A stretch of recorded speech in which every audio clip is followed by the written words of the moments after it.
Good night, Rosy. I'm so cold. Well, I have another blanket for you right here. You stay warm and get some rest.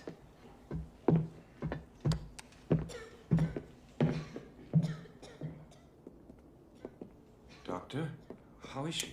Exhausted from coughing. Her fever's getting worse. Looks like diphtheria.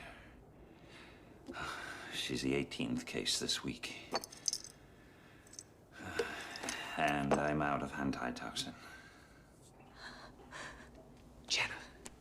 Jenna, I'm sorry.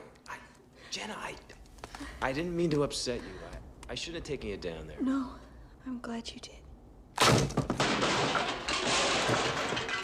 Steele.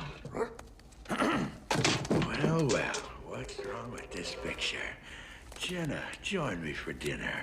You start at one end, I'll start at the other. And when we get to the middle, well, you tell me. All right, Steele. No, Balto.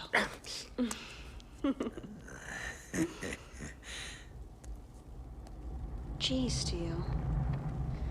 I have to admit your offer is very tempting. It is. But these days I prefer my meat cooked. Come on, let's go! What's all the noise? I think it's over here. Jenna, come on.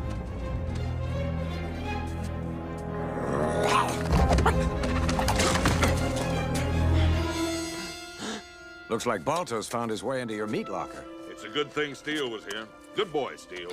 You've earned these. Besides, I can't do anything with them after that wild animal's touched them. Go on, get out of here, you thief! Come on, Jenna, let's go home.